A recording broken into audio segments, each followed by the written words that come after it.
नमस्ते traders, concept में आपका स्वागत है। मेरा नाम वरुण है। और क्या कभी आपको ऐसा लगता है कि आप अपने एक ट्रेडर फ्रेंड को जाकर पूछ रहे हो कि अरे भाई, रिलायंस का स्टॉक क्या लगता है, ऊपर जाएगा या नीचे जाएगा? या फिर जो 187 स्टॉक्स का एफएनओ बास्केट है, उसमें से एक स्टॉक जो अच्छा परफॉर्म कर रहा है, उसे आप टाइम पर कैप्चर नहीं कर पाते हो। तो आज का वीडियो सिर्फ और सिर्फ आपके लिए है। आज हम कॉन्सेप्ट के बहुत ही प्रोप्राइटरी रिलेटिव परफॉर्मेंस ग्राफ के बारे में जानेंगे। तो चलिए हम शुरुआत करते हैं। ये जो टूल है, ये आपको हमारे ट्रेडिंग सेक्शन के अंडर क्वांट मॉडल्स में दिख जाएगा। आप ट्रेडिंग सेक्शन पर क्लिक कर सकते हो, आपको दिख जाएगा क्वांट मॉडल्स के नीचे ही रिलेटिव परफॉर्मेंस ग्राफ। अभी ये ग्राफ क्या है, तो मैं आप लोगों को सबसे पहले तो कंसेप्ट समझा देता हूं। बाकी ग्राफ्स की तरह ही इसके 4 क्वाड्रेंट्स हैं और चारों क्वाड्रेंट्स को हमने कलर दे रखा है। तो ये कलर सिग्निफाई क्या करता है, तो मैं बता देता हूं आपको। तो चलिए हम ग्रीन कलर से शुरुआत करते हैं। तो आप देख सकते हो ग्रीन कलर को टॉप राइट पे हमने स्ट्रॉन्ग नाम दिया हुआ है। तो जो भी स्टॉक इस ग्रीन बॉक्स में आता है, उसका मतलब वो स्टॉक्स बहुत ही अच्छे तरीके से पॉजिटिवली परफॉर्म कर रहा है। ठीक है। जो भी स्टॉक यहां पर लैगर्ड जोन में आता है, जो हमने येलो जोन दे रखा है, येलो बॉक्स आपको दिख रहा है, लैगर्ड जोन। लैगर्ड जोन में अगर कोई स्टॉक आता है, उसका मतलब उसका स्टॉक का तेजी धीरे धीरे कम हो रही है। तो स्टॉक की तेजी कम हो रही है, तो वो यहां पर येलो जोन में आता है।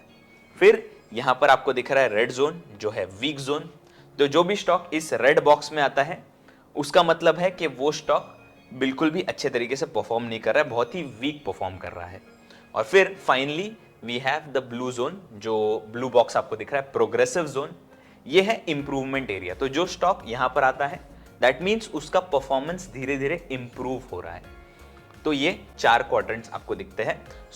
अगर कोई स्टॉक नीचे से ऊपर मूव कर रहा है, इसका मतलब उसकी वोलेटिलिटी इंप्रूव हो रही है। स्टॉक वॉलेटाइल होता है, कुछ स्टॉक ज्यादा वॉलेटाइल होते हैं, कुछ स्टॉक्स कम वॉलेटाइल होते हैं। तो वोलेटिलिटी भी सब्जेक्टिव होती है, हमेशा चेंज होते रहती है। तो ये आपको एक्सेस वही बताता है कि अगर कोई स्टॉक नीचे से ऊपर मूव कर रहा है इस पर्टिकुलर ग्राफ में, इसका मतलब उस स्टॉक की वोलेटिलिटी इंप्रूव हो रही है। तो हमने एक डेरिवेटिव कंपोनेंट ऐड किया है उसमें। और सिमिलरली अगर कोई स्टॉक लेफ्ट से राइट की तरफ मूव कर रहा है, तो उसका मतलब उसका निफ्टी के साथ रिलेटिव परफॉर्मेंस इंप्रूव हो रहा है, बढ़ रहा है। तो काफी स्टॉक्स निफ्टी को आउट परफॉर्म करते हैं, तो हमें उन्हीं स्टॉक्स को कैप्चर करना है। मेन गोल हमारा वही है कि निफ्टी को कौन सा स्टॉक आउट परफॉर्म कर रहा है। हो सकता है निफ्टी कहीं नहीं मूव कर रहा है, बट एक स्टॉक ऐसा है जो बहुत ही पॉजिटिवली भाग रहा है, तो उस स्टॉक को हमें कैप्चर करना है। उसी के लिए हमें ये ग्राफ यूज करना है। तो बहुत ही सिंपल सा टूल है, मैं आप लोगों को बता देता हूं। यहां पर मैंने एक सिंपल सा कुछ स्टॉक्स सिलेक्ट कर रखे हैं, 5 स्टॉक्स हैं। अभी इन स्टॉक्स में अगर हम देखें, तो मैं आपको बताता हूं कि एक ट्रेड कैसे ढूंढना है। ठीक है। यहां पर अब मैं सिंपली बस डेट देख लेता हूं। लेट्स से अगर मुझे डेटा देखना है 14 दिसंबर का, या फिर लेट्स से अगर मुझे थोड़ा और पुराना डेटा देखना है, तो मैं उसे चेंज करके दिखा देता हूं आप लोगों को। ठीक है। यहां पर मुझे लेट्स से मैं 7 दिसंबर का डेट देख लेता हूं। ठीक है। यहां पर ये सारे स्टॉक्स दिख रहे हैं आपको। हमारे पास टाटा कंज्यूमर है, हमारे पास टाटा मोटर्स है, हीरो मोटोकॉर्प है, बजाज ऑटो है और हिंडाल्को है।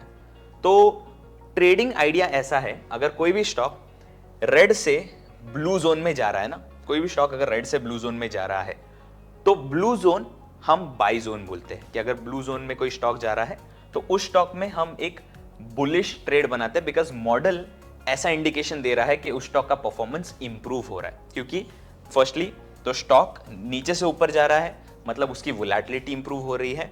और अगर वो ब्लू जोन में है, दैट मींस अगर वोलेटिलिटी इंप्रूव हो रही है, तो स्टॉक निफ्टी को आउट परफॉर्म करने के चांसेस होते हैं। ठीक है। Are you new to Concept?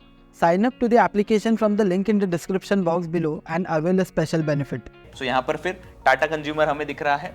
यहाँ पर जो बीच में ग्रे एरिया आपको दिख रहा है, ये ग्रे एरिया जो है, ये है न्यूट्रल जोन। कि अगर कोई भी स्टॉक यहाँ पर आपको दिखता है ग्रे जोन में, न्यूट्रल जोन में, तो उस पर हम कोई एक्शन नहीं लेते, हम उस पर ट्रेड नहीं बनाते। अगर आपने किसी स्टॉक में पहले से ट्रेड लिया है और वो स्टॉक इस जोन में एंटर करता है, तो हम उसे एग्जिट कर देते हैं। ठीक है, वो ट्रेड हम काट देते हैं। यहां पर हमें करंटली डेटा हम देख रहे हैं 7 दिसंबर का। अगर हम देखें ढंग से, तो 7 दिसंबर का डेटा हमें दिख रहा है। 7 दिसंबर को अगर हम देखें, तो टाटा कंज्यूमर हमारे ट्रेड जोन में एंटर कर रहा है, बाई जोन में एंटर कर रहा है। टाटा कंज्यूमर हमारे बाई जोन में एंटर कर रहा है। इसका मतलब क्या है कि टाटा कंज्यूमर में हम जाकर एक बुलिश ट्रेड बना सकते हैं। ठीक है, टाटा कंज्यूमर में एक बुलिश ट्रेड बना सकते हैं। अभी वहां से अगर आप देखो तो टाटा कंज्यूमर मैं प्ले करके बता देता हूं आप लोगों को। तो टाटा कंज्यूमर उसी जोन की तरफ खेल रहा था, राइट। फिर अचानक से वो ग्रीन जोन में चला गया, अचानक से वो ग्रीन जोन में चला गया। सो लेट्स से हमने डेटा देखा है 7 दिसंबर का, 7 दिसंबर का डेटा हमने देखा है। लेट्स से हम ट्रेड बनाते थे 8 दिसंबर को, मार्केट ओपन होते ही हम ट्रेड बना लेते थे। वहां से कुछ दिन तक टाटा कंज्यूमर वैसे ही था, बट जब वो भागा तो उसने काफी अच्छा मूवमेंट दिया है। सो आइडिया वही है इस टूल का कि हमें एग्जैक्टली पता चलता है वो एक स्टॉक, कौन सा स्टॉक है जो भागने वाला है। अभी नॉर्मली लोग बहुत सी चीजें यूज करते हैं, बट अगर कोई let's say technical analysis use कर रहा है या फिर कोई भी टाइप का एनालिसिस यूज कर रहा है, तो लोग जाकर कब ट्रेड बनाते हैं, जब स्टॉक भागना शुरू कर देता है। जब स्टॉक भागना शुरू कर देता है तब सारे लोग जाकर ट्रेड बनाते हैं वहां पर। हमारा आइडिया वो नहीं है, हमारा आइडिया क्या है, कौन सा स्टॉक भागने वाला है उस चीज को कैप्चर करना। सो आप इसमें आकर सिंपली एक आपके सिलेक्टेड जो स्टॉक्स है उनको आप सिलेक्ट कर सकते हो और ये मॉडल फिर आपको बताएगा कि आपने कब ट्रेड बनाना चाहिए। तो आप खुद का एक मॉडल बना सकते हो इफेक्टिवली और उसमें फिर आप ट्रेड्स ढूंढ सकते हो। सो बहुत ही सिंपल तरीके से आपको पता चल जाएगा कैसे ट्रेड बनाना है। अभी आइडिया वही है। सो लॉजिक के हिसाब से अगर मैं बताने जाऊं तो लेट्स से अगर 2 कार है, ठीक है, 2 कार है और हर एक कार में स्पीडोमीटर होता है, स्पीडोमीटर जो आपको स्पीड बताता है, ठीक है। लेट्स से अभी दोनों कार्स 100 की स्पीड पर चल रहे हैं, दोनों कार्स 100 की स्पीड पर चल रहे हैं। सो अगर कोई कार का स्पीड 110 हो जाता है तो मतलब उस कार का स्पीड इंक्रीज हो गया है, तो वो कार एकदम तेजी से भागना शुरू कर देगी, राइट। सो अभी नॉर्मली लोग जब ट्रेड करते हैं तो लोग स्पीडोमीटर देखते हैं कि कौन सी कार की स्पीड बढ़ गई है, तो वहां पर जाकर उस कार में मैं बैठ जाऊंगा, राइट। हम क्या कर रहे हैं, हम ड्राइवर के पैर की तरफ देख रहे हैं कि ड्राइवर का पैर एक्सेलरेटर पर है या फिर ब्रेक पर है। अगर ड्राइवर का पैर एक्सेलरेटर पर है, दैट मीन्स वो एक्सेलरेटर दबाएगा और उस कार की स्पीड बढ़ेगी। तो कार की स्पीड बढ़ने से पहले, ये चीज याद रखिए, कार की स्पीड बढ़ने से पहले हम जाकर उस कार में बैठ जाएंगे।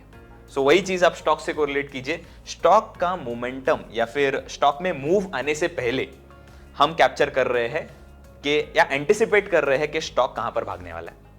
सिंपल सी बात है। तो वही चीज हमने यहां पर दी हुई है। जैसे टाटा कंज्यूमर भी आप देख सकते हो कि 7 दिसंबर को ट्रेड आ गया था, 8 दिसंबर को आपने ट्रेड बनाया और उसके बाद से टाटा कंज्यूमर भागा है, ठीक है। टाटा कंज्यूमर भागा है, if I am not wrong तो 19 दिसंबर से भागा है। तो आपने ट्रेड बहुत पहले ही कैप्चर कर लिया था, 10 दिन से भी ज्यादा आप रुके हुए थे उस ट्रेड में और वहां से टाटा कंज्यूमर भागना शुरू किया। तो कितना भागना शुरू किया है वो भी मैं बताता हूं कितना भागा है टाटा कंज्यूमर, बट जस्ट मुझे एक बार आपको बता देने दीजिए एक बार कि ट्रेड कैसे बनाना है इसमें, ठीक है। सो सिंपली आप इस टूल को ओपन करोगे, इस टूल को ओपन करते ही आप अपना एक बास्केट बनाओगे। सो यहाँ पर क्रिएट बास्केट का ऑप्शन है, तो यहाँ पर जाकर आप अपने स्टॉक सिलेक्ट कर सकते हो, जो भी स्टॉक्स आपको सिलेक्ट करने हैं वो आप सिलेक्ट कर सकते हो। फिर यहाँ पर सेटिंग्स में जाकर अगर आपको कुछ चेंजेस करने हैं तो आप कर सकते हो। यहाँ पर इंट्राडे का ऑप्शन है, डेली का ऑप्शन है और वीकली का ऑप्शन है, ठीक है। यहाँ पर आप बेंचमार्क सेलेक्ट कर सकते हो कि आपको किसके साथ उसका कोरिलेशन कंपेयर करना है या किसके साथ उसका रिलेटिव परफॉर्मेंस देखना है। सो हम यहाँ पर निफ्टी सेलेक्ट कर लेते हैं, just normally Nifty is the flagship index, इसीलिए।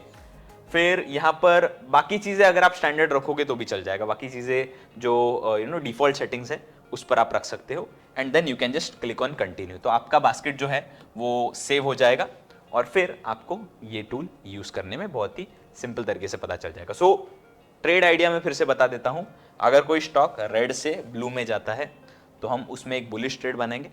अगर कोई स्टॉक ग्रीन से येलो में जाता है तो वहां पर हम पोजीशन काट देंगे, सिंपल सी बात है, राइट। अगर कोई स्टॉक ग्रे जोन में जाता है तो ग्रे जोन में तो ट्रेड स्क्वायर ऑफ ही करना है, रेड जोन येलो जोन भी ट्रेड स्क्वायर ऑफ ही करना है आपको, ठीक है। अगर आपको बेरिश ट्रेड बनाना है तो कोई स्टॉक अगर ग्रीन से येलो की तरफ जाता है तो वहां पर आप जाकर एक बेरिश ट्रेड बना सकते हो। बिकॉज कैसा है, अगर उस स्टॉक का वोलेटिलिटी गिर रहा है तो दैट मीन्स उसमें रिवर्सल आ रहा होगा। कोई भी स्टॉक जो ऊपर की तरफ जा रहा है, अच्छा परफॉर्म कर रहा है, अगर वो रिवर्सल एक्सपीरियंस करने वाला है तो सबसे पहले उसकी वोलेटिलिटी गिरती है। तो वही चीज़ हम यहाँ पर ट्रैक कर सकते हैं। ठीक है, अभी अगर मैं आप लोगों को चार्ट में दिखाने जाऊँ कि टाटा कंज्यूमर कैसे परफॉर्म किया, तो यहाँ पर आप चार्ट देख सकते हो बहुत ही सिंपल तरीके से। ठीक है, सो ये टाटा कंज्यूमर का चार्ट है। तो हमने कब ट्रेड देखा था, यहाँ पर आप देख सकते हो डेट्स। ठीक है, हमने ट्रेड 8th को आइडेंटिफाई किया था। सो 8 तारीख is somewhere around here, right. 8th of December आपको दिख रहा है, 8th ऑफ दिसंबर को हमने ट्रेड आइडेंटिफाई किया था। सो हम ट्रेड कब बनाएंगे, हम ट्रेड बनाएंगे 9th को। सो 9th और 10th वीकेंड था, सो हम 11th को ट्रेड बनेंगे। ठीक है, 11th को ट्रेड बनेंगे। 11th के ओपनिंग प्राइस पर आप जाकर ट्रेड बना सकते हो। उसके बाद कुछ दिन आप देखिए कंसोलिडेशन में था, टाटा कंज्यूमर कंसोलिडेशन में था।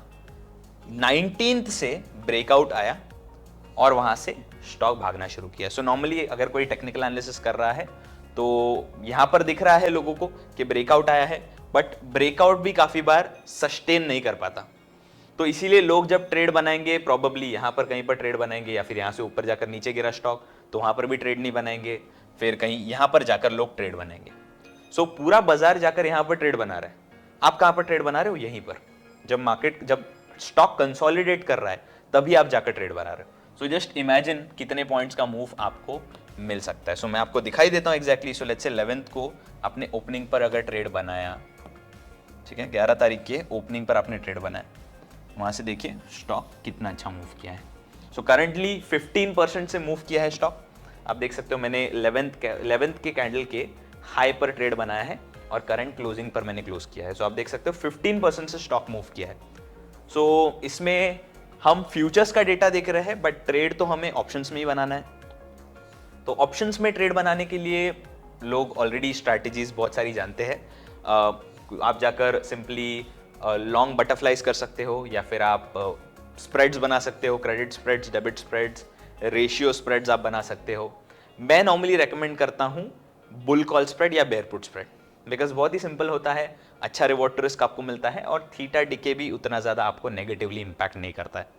सो I will keep it simple there. बहुत ही इफेक्टिव टूल है ये, इसी को आप इस तरह से यूज़ कर सकते हो। I hope you guys enjoyed. मेरा नाम वरुण है and thank you so much for watching guys.